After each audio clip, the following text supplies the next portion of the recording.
I first started high school, as a first-generation student, my family didn't necessarily think about that stuff traditionally. My parents and I are immigrants, and so I think for them, they've always really been thinking about education. So growing up, it was always like, what's the next step? What's the next step? When you did think about college, you thought when you go to school, you're either a doctor, teacher, or a lawyer. Like, that's it. I think I always knew I wanted to go to college because no one in my family had done it. There weren't a lot of folks in my life who could talk to me about what was important or what my priorities should be. I was fortunate enough to be selected to come to Bowdoin Experience, and by the second night, I knew that I wanted to come here. I knew that I had to be here.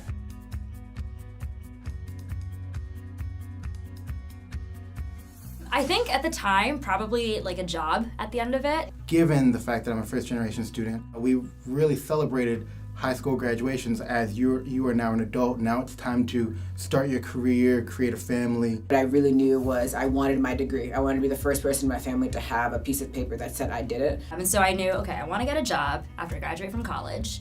But I also want to enjoy going through that process, and I want to enjoy what I'm learning in the classroom. I'm still fundamentally who I was, but Bowdoin really unlocked so much of my potential.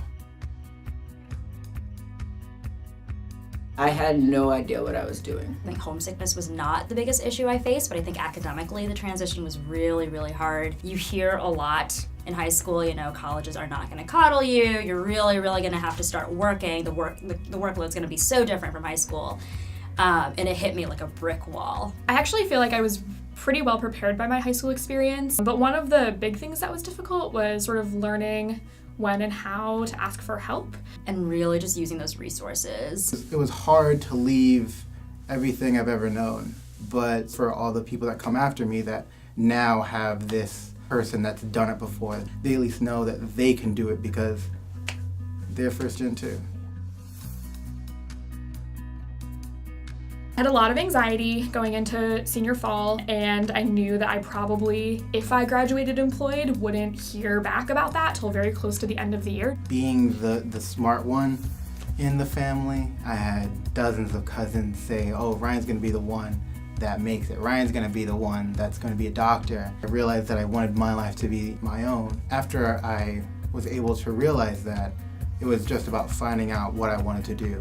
And I had no idea what I wanted to do. At first, you just have a huge list of, I want to do all of these things. What I've learned the most about internships are, I use them to find out what I like the most. Politics and law kind of really interested me, and especially kind of the legal aspect of things. And so I was thinking about going into maybe being a paralegal.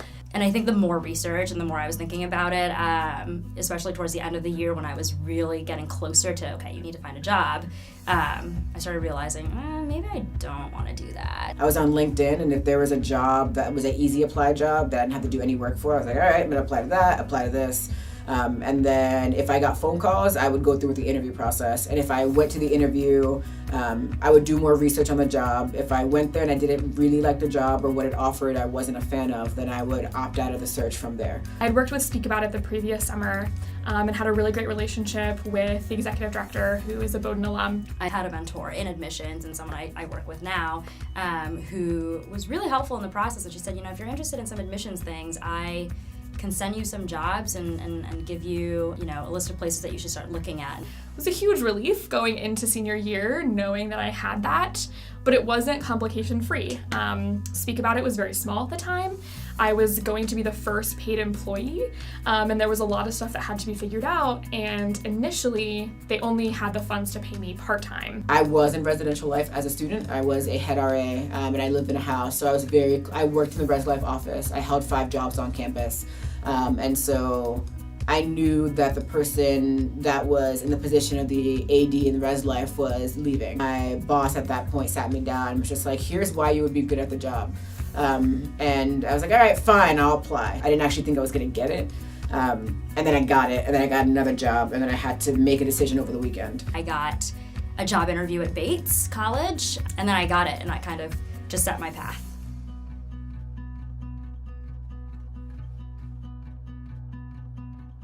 For the first generation students that are getting ready to graduate, whether that's graduate high school and go into college or graduating college and going into the real world, I definitely would say that the world is yours. It's really important to know that, you know, life is not static, right? You can absolutely change careers. You can absolutely change direction if you want to. One thing that I didn't fully grasp on was that I could decide what I wanted to do and who I wanted to be. As a first-gen student, you've already shown that you can get into places where people historically have thought that wasn't for you. For me, I'm a first-gen student, but also my parents are immigrants. When I came to Bowdoin, I thought I was not the smartest person here. I had no idea what I was doing, but I've been managing my family's life for, at that point, 17 years. A lot of first-gen students are in that exact same place. For better or for worse, I had to do a lot of things on my own. And it turns out resiliency is a skill, and a lot of people don't have it. And so even when things get tough, you know that you can always come out of that. You don't have to figure it out in the first year. And I think a lot of my friends are still figuring it out, and I'm still figuring it out. We're all still figuring it out.